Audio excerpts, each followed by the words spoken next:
Ester 4-7. Ester promete interceder pelo seu povo. Quando soube Mordecai tudo quanto se havia passado, rasgou as suas vestes, e se cobriu de pano de saco e de cinza, e saindo pela cidade, clamou com grande e amargo clamor. E chegou até a porta do rei, porque ninguém vestido de pano de saco podia entrar pelas portas do rei. Em todas as províncias aonde chegava a palavra do rei e a sua lei, havia entre os judeus grande luto, com jejum, e choro, e lamentação, e muitos se deitavam em pano de saco e em cinza. Então, vieram as servas de Ester e os eunucos e fizeram-na saber, com que a rainha muito se doeu, e mandou roupas para vestir a Mordecai e tirar-lhe o pano de saco, porém ele não as aceitou. Então, Ester chamou Ataque, um dos eunucos do rei, que este lhe dera para servir, e lhe ordenou que fosse a Mordecai para saber que era aquilo e o seu motivo. Saiu, pois, Ataque à praça da cidade para encontrar-se com Mordecai à porta do rei. Mordecai lhe fez saber tudo quanto lhe tinha sucedido, como também a quantia certa da prata que Amã prometera pagar aos tesouros do rei pelo aniquilamento dos judeus. Também lhe deu o traslado do decreto escrito que se publicara em Susã para os destruir, para que o mostrasse a Ester e a fizesse saber, a fim de que fosse ter com o rei, e lhe pedisse misericórdia, e na sua presença, lhe suplicasse pelo povo dela. Tornou, pois, Ataque e fez saber a Ester as palavras de Mordecai. Então, respondeu Ester a Ataque e mandou-lhe dizer a Mordecai: todos os servos do rei e o povo das províncias do rei sabem que para qualquer homem ou mulher que, sem ser chamado, entrar no pátio interior para avistar-se com o rei, não há senão uma sentença, a de morte, salvo se o rei estender para ele o cetro de ouro, para que viva, e eu, nestes 30 dias, não fui chamada para entrar ao rei. Fizeram saber a Mordecai as palavras de Ester. Então, lhes disse Mordecai que respondessem a Ester: não imagines que, por estares na casa do rei, só tu escaparás entre todos os judeus. Porque, se de todo te calares agora, de outra parte se levantará para os judeus socorro e livramento, mas tu e a casa de teu pai perecereis, e quem sabe se para a conjuntura como está é que foste elevada a rainha. Então, disse Ester que respondessem a Mordecai: vai, ajunta todos os judeus que se acharem em Susã, e jejuai por mim, e não comais, nem bebais por 3 dias, nem de noite nem de dia, eu e as minhas servas também jejuaremos. Depois, irei ter com o rei, ainda que a contra-lei, se perecer, pereci. Então, se foi Mordecai e tudo fez segundo Ester lhe havia ordenado. Ester convida o rei e Amã para um banquete. Ao terceiro dia, Ester se aprontou com seus trajes reais e se pôs no pátio interior da casa do rei, defronte da residência do rei. O rei estava sentado no seu trono real fronteiro à porta da residência. Quando o rei viu a rainha Ester parada no pátio, alcançou ela favor perante ele, estendeu o rei para Ester o cetro de ouro que tinha na mão. Ester se chegou e tocou a ponta do cetro. Então, lhe disse o rei: que é o que tens, rainha Ester, ou qual é a tua petição? Até metade do reino se te dará.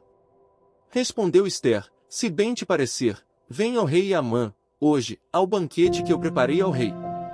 Então, disse o rei: fazei apressar Amã, para que atendamos ao que Ester deseja.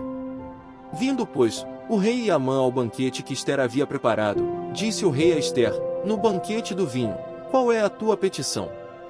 E se te dará? Que desejas? Cumprir-se-á, ainda que seja metade do reino. Então, respondeu Ester e disse: minha petição e desejo são o seguinte: se achei favor perante o rei, e se bem parecer ao rei conceder-me a petição e cumprir o meu desejo, venha o rei com Amã ao banquete que lhes hei de preparar amanhã, e então, farei segundo o rei me concede. Então, saiu Amã, naquele dia, alegre e de bom ânimo. Quando viu, porém, Mordecai à porta do rei e que não se levantara, nem se movera diante dele, então se encheu de furor contra Mordecai. Amã, porém, se conteve e foi para casa, e mandou vir os seus amigos e a Zeres, sua mulher. Contou-lhes Amã a glória das suas riquezas e a multidão de seus filhos, e tudo em que o rei o tinha engrandecido, e como o tinha exaltado sobre os príncipes e servos do rei. Disse mais Amã: a própria rainha Ester a ninguém fez vir com o rei ao banquete que tinha preparado, senão a mim, e também para amanhã estou convidado por ela, juntamente com o rei. Porém tudo isto não me satisfaz, enquanto vira o judeu Mordecai assentado à porta do rei. Então, lhe disse Zeres, sua mulher, e todos os seus amigos, faça-se uma forca de 50 côvados de altura, e pela manhã, dize ao rei que nela enforquem Mordecai. Então, entra alegre com o rei ao banquete. A sugestão foi bem aceita por Amã, que mandou levantar a forca. Amã forçado a honrar a Mordecai. Naquela noite, o rei não pôde dormir, então, mandou trazer o livro dos feitos memoráveis, e nele se leu diante do rei. Achou-se escrito que Mordecai é quem havia denunciado a Bigtã e a Teres, os dois eunucos do rei, guardas da porta, que tinham procurado matar o rei Assuero. Então, disse o rei, que honras e distinções se deram a Mordecai por isso. Nada lhe foi conferido, responderam os servos do rei que o serviam. Perguntou o rei, quem está no pátio? Ora, Amã tinha entrado no pátio exterior da casa do rei, para dizer ao rei que se enforcasse a Mordecai na forca que ele, Amã, lhe tinha preparado. Os servos do rei lhe disseram, Amã está no pátio. Disse o rei que entrasse. Entrou Amã. O rei lhe disse, que se fará ao homem a quem o rei deseja honrar? Então, Amã disse consigo mesmo, de quem se agradaria o rei mais do que de mim para honrá-lo? E respondeu ao rei, quanto ao homem a quem agrada ao rei honrá-lo, tragam-se as vestes reais, que o rei costuma usar, e o cavalo em que o rei costuma andar montado, e tenha na cabeça a coroa real. Entreguem-se as vestes e o cavalo às mãos dos mais nobres príncipes do rei, e vistam delas aquele a quem o rei deseja honrar, levem-no a cavalo pela praça da cidade e diante dele apregoem. Assim se faz ao homem a quem o rei deseja honrar. Então, disse o rei a Amã, apressa-te, toma as vestes e o cavalo, como disseste, e faze assim para com o judeu Mordecai, que está sentado à porta do rei, e não omitas coisa nenhuma de tudo quanto disseste. Amã tomou as vestes e o cavalo, vestiu a Mordecai, e o levou a cavalo pela praça da cidade, e apregoou diante dele. Assim se faz ao homem a quem o rei deseja honrar. Depois disto, Mordecai voltou para a porta do rei, porém Amã se retirou correndo para casa, angustiado e de cabeça coberta. Contou Amã a Zeres, sua mulher, e a todos os seus amigos tudo quanto lhe tinha sucedido. Então, os seus sábios e Zeres, sua mulher, lhe disseram, se Mordecai, perante o qual já começaste a cair, é da descendência dos judeus, não prevalecerás contra ele, antes, certamente, cairás diante dele. Falavam estes ainda com ele quando chegaram os eunucos do rei e apressadamente levaram Amã ao banquete que Ester preparara. Ester denuncia a Amã que é enforcado. Veio, pois, o rei com Amã, para beber com a rainha Ester. No segundo dia, durante o banquete do vinho, disse o rei a Ester, qual é a tua petição, rainha Ester? E se te dará? Que desejas? Cumprir-se-á ainda que seja metade do reino. Então, respondeu a rainha Ester e disse, se perante ti, ó rei, achei favor, e se bem parecer ao rei, desse-me por minha petição a minha vida, e pelo meu desejo, a vida do meu povo. Porque fomos vendidos, eu e o meu povo, para nos destruírem, matarem e aniquilarem de vez, se ainda como servos e como servas nos tivessem vendido, calar-me-ia, porque o inimigo não merece que eu moleste o rei. Então, falou o rei Assuero e disse à rainha Ester, quem é esse e onde está esse cujo coração o instigou a fazer assim? Respondeu Ester, o adversário e inimigo é este mau Amã. Então, Amã se perturbou perante o rei e a rainha. O rei, no seu furor, se levantou do banquete do vinho e passou para o jardim do palácio. Amã, porém, ficou para rogar por sua vida a rainha Ester, pois viu que o mal contra ele já estava determinado pelo rei. Tornando o rei do jardim do palácio à casa do banquete do vinho, Amã tinha caído sobre o divã em que se achava Ester. Então, disse o rei, acaso, teria ele querido forçar a rainha perante mim, na minha casa? Tendo o rei dito estas palavras, cobriram o rosto de Amã.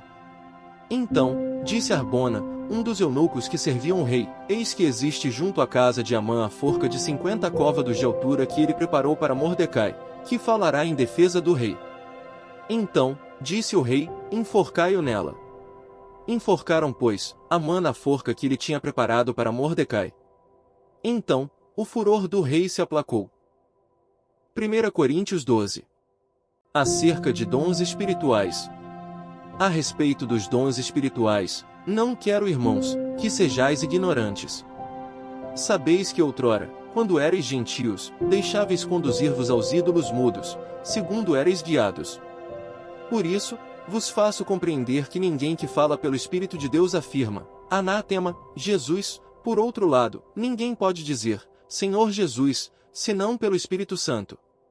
Ora, os dons são diversos, mas o Espírito é o mesmo.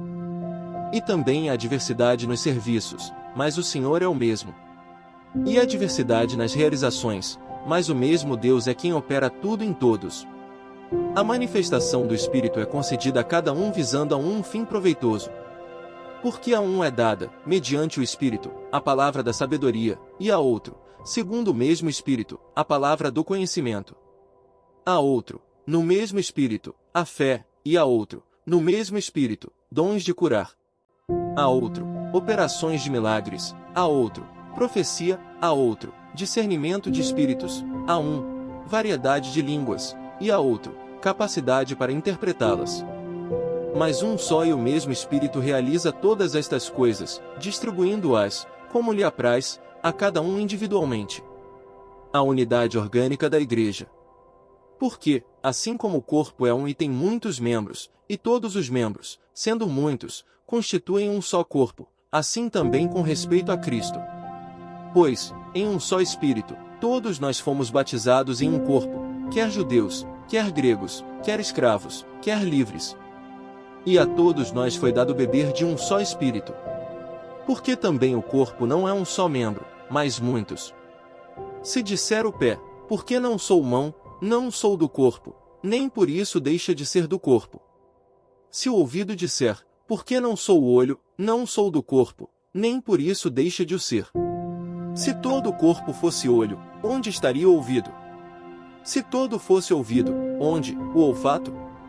Mas Deus dispôs os membros, colocando cada um deles no corpo, como lhe aprouve. Se todos, porém, fossem um só membro, onde estaria o corpo?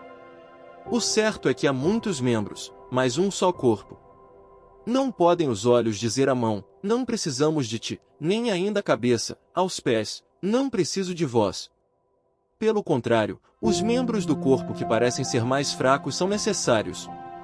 E os que nos parecem menos dignos do corpo, a estes damos muito maior honra, também os que em nós não são decorosos revestimos de especial honra. Mas os nossos membros nobres não têm necessidade disso. Contudo, Deus coordenou o corpo, concedendo muito mais honra àquilo que menos tinha. Para que não haja divisão no corpo, pelo contrário, cooperem os membros, com igual cuidado, em favor uns dos outros. De maneira que, se um membro sofre, todos sofrem com ele, e se um deles é honrado, com ele todos se regozijam. Ora, vós sois corpo de Cristo, e individualmente, membros desse corpo. A uns estabeleceu Deus na Igreja, primeiramente, apóstolos, em segundo lugar, profetas, em terceiro lugar, mestres, depois, operadores de milagres, depois, dons de curar, socorros, governos, variedades de línguas. Porventura, são todos apóstolos? Ou, todos profetas? São todos mestres? Ou, operadores de milagres? Têm todos dons de curar? Falam todos em outras línguas? Interpretam-nas todos? Entretanto, procurai com zelo os melhores dons. E eu passo a mostrar-vos ainda um caminho sobremodo excelente. Salmos 36. Malícia humana e benignidade divina. Há no coração do ímpio a voz da transgressão, não há temor de Deus diante de seus olhos. Porque a transgressão o lisonjeia a seus olhos e lhe diz que a sua iniquidade não há de ser descoberta, nem detestada. As palavras de sua boca são malícia e dolo, abjurou o discernimento e a prática do bem. No seu leito, maquina a perversidade, detém-se em caminho que não é bom, não se despega do mal. A tua benignidade, Senhor, chega até aos céus, até as nuvens, a tua fidelidade. A tua justiça é como as montanhas de Deus, os teus juízos, como um abismo profundo. Tu, Senhor, preservas os homens e os animais. Como é preciosa, ó Deus, a tua benignidade, por isso, os filhos dos homens se acolhem à sombra das tuas asas. Fartam-se da abundância da tua casa, e na torrente das tuas delícias lhes dás de beber. Pois em ti está o manancial da vida, na tua luz, vemos a luz. Continua a tua benignidade aos que te conhecem, e a tua justiça, aos retos de coração. Não me calque o pé da insolência, nem me repila a mão dos ímpios. Tombaram os obreiros da iniquidade, estão derruídos e já não podem levantar-se. Provérbios 21 versículos 21 a 22. O que segue a justiça e a bondade achará a vida, a justiça e a honra. O sábio escala a cidade dos valentes e derriba a fortaleza em que ela confia.